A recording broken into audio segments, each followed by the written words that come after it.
স্বামী স্ত্রীর আচরণে সহনশীলতা। বর্ণিত আছে যে এক ব্যক্তি নিজের স্ত্রীর দুর্ব্যবহারে অতিষ্ঠ হয়ে হযরত ওমর রাদিয়াল্লাহু এর নিকট নালিশ করতে ও তার পরামর্শ নিতে এলো।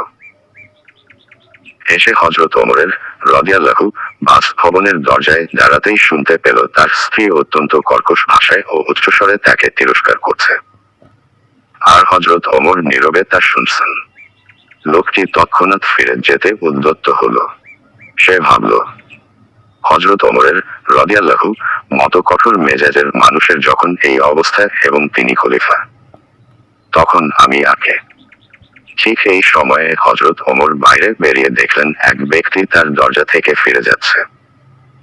তিনি তাকে ডেকে ফেরালেন এবং জিজ্ঞাসা করলেন, তুমি কি জন্য এসেছ? সে বলল, আমিরুল মুমিনিন, আমি আপনার কাছে এসেছিলাম নিজের স্ত্রীর বদমেজাজ ও কঠোর ব্যবহার সম্পর্কে নালিশ করতে। কিন্তু এসে নিজ কানে যা শুনতে পেলাম, তাতে মনে হলো আপনার স্ত্রীরও একই অবস্থা। তাই এই সান্ত্বনা নিয়ে ফিরে যাচ্ছিলাম যে খোদ আমিরুল মুমিনিনের যখন নিজের স্ত্রীর সাথে এরূপ অবস্থা, তখন আমি আর কোথাকার কে?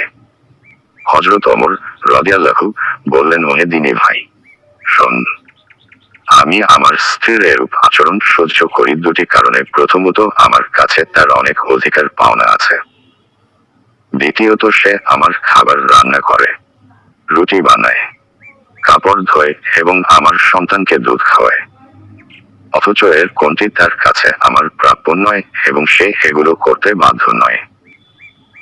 এসবের কারণে আমার মনে শান্তি বিরাজ করে এবং আমি হারাম উপার্জন থেকে রক্ষা পাই। এই কারণেই আমি তাকে সহ্য করি। লোকটি বলল, হে আমিরুল মুমিনিন, আমার স্ত্রীও তদ্রূপ। হযরত ওমর রাদিয়াল্লাহু বললেন, তাহলে সহ্য করতে থাকো ভাই। দুনিয়ার জীবন তো অল্প কটা দিনের। শিক্ষা, ইসলাম যে নারীর প্রতি কত উদার ও সহনশীল হওয়ার শিক্ষা দেয় তা এই ঘটনা থেকে স্পষ্ট হয়ে যায়।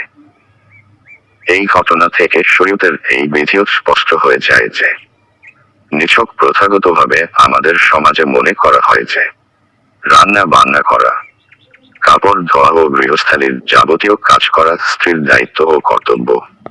কিন্তু আসলে তা তার কোন দায়িত্ব ও কর্তব্য নয়। এসব কাজ করা স্ত্রীর ইচ্ছাধীন।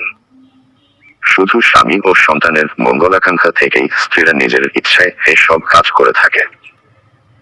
এসব কাজে কোন ত্রুটি হলে সে জন্য তাকে কোন শাস্তি বা বকাঝকা করা জায়েজ নয়।